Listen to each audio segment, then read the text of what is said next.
সাধুকথাৰ কুকিত আজিৰ সাধু আইতা আৰু ধানৰ টোপোলা।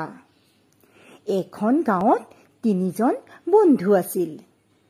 তিনিও বন্ধুৱে গাঁও এৰি চহৰত কাম কৰিবলৈ গৈছিল।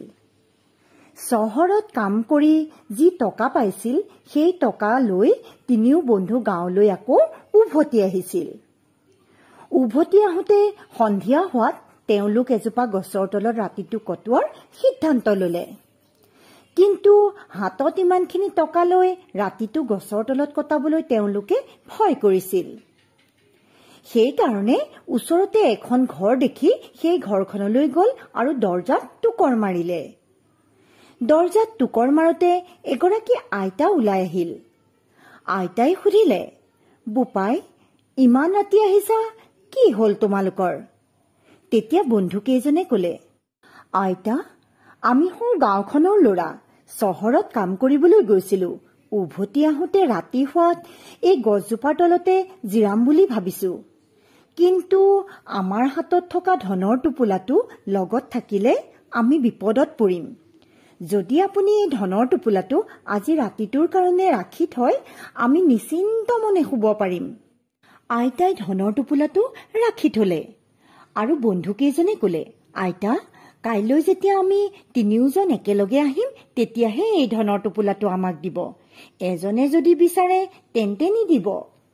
আইতাই হব বুলি কৈ ধনৰ টোপোলাটো থৈ দিলে। তিনিও বন্ধু নিশ্চিন্ত মনে গছৰ তলত শুই পৰিল। কিন্তু তিনিও বন্ধুৰ ভিতৰত তৃতীয়জন বন্ধু কিন্তু বৰ দুষ্ট প্ৰকৃতিৰ আছিল। পিছদিনা তিনিও বন্ধু শোৱাৰ পৰা উঠিল আৰু ধনৰ টোপোলাটো আইতাগৰাকীৰ পৰা আনিবলৈ বুলি ওলাই গল। আইতাৰ ওচৰলৈ গৈ থাকোতেই তৃতীয়জন বন্ধুৱে মাত লগালে, বন্ধু, তোমালোকে এই গছৰ তলতে বহা, ধনৰ টোপোলাটো ময়েই লৈ আহোঁগৈ। বন্ধু দুজনে কলে, হব হব, তুমিয়েই লৈ আহাগৈ। তৃতীয়জন বন্ধুৱে আইতাক মাত লগালে, আইতা, আইতা, কালি থবলৈ দিয়া ধনৰ টোপোলাটো দিয়া, আমাৰ যাবৰ হল। তেতিয়া আইতাই কলে, তুমি অকলে আহিছা, বাকী দুজন বন্ধু ক'ত? মই তোমাক ধনৰ টোপোলাটো দিব নোৱাৰো। বাকী দুজন বন্ধুকো লৈ আহা, কাৰণ তিনিওজন বন্ধু একেলগে আহিলেহে মোক ধনৰ টোপোলাটো দিবলৈ কোৱা হৈছিল। তেতিয়া তৃতীয়জন বন্ধুৱে কলে, আইতা, চোৱা, আমাৰ বন্ধু গছজোপাৰ তলত বহি আছে, তুমি এবাৰ সুধি লোৱাচোন। আইতাই চিঞৰি চিঞৰি সুধিলে, বোপাই, বোপাই, মই তোমালোকৰ বন্ধুৰ হাতত ধনৰ টোপোলাটো দিওঁনে? তেতিয়া বন্ধুকেইজনে কলে, হব হব আইতা, দি দিয়া। আইতাই তেতিয়া ধনৰ টোপোলাটো তৃতীয় বন্ধুৰ হাতত দি দিলে। ধনৰ টোপোলা পাই তৃতীয় বন্ধু দৌৰা দৌৰিকৈ তাৰ পৰা পলাবলৈ ধৰিলে। বাকী দুজন বন্ধুৱে ততকেই ধৰিব নোৱাৰিলে। দুইজন বন্ধুৱে তৃতীয় বন্ধুক গোটেই গাঁওখনতে বিচাৰিবলৈ ধৰিলে। কিন্তু গোটেই গাঁওখন বিচাৰি চলাথ কৰাৰ পাছতো নাপালে তৃতীয় বন্ধুক। দুই বন্ধুৱে আকৌ ঘূৰি আইতাৰ ওচৰলৈ আহিল আৰু আইতাক মাত লগালে, আইতা, আইতা, ওলাই আহাচোন অকমান। আইতা ওলাই আহিল আৰু কলে, কি হল বোপাইহঁত? আইতাক তেতিয়া বন্ধু দুজনে কলে, আইতা, আমি যেতিয়া তোমাক ধনৰ টোপোলাটো দিছিলো তেতিয়া তোমাক কৈছিলো যে আমি তিনিও বন্ধু একেলগে আহিলেহে ধনৰ টোপোলাটো আমাক দিব।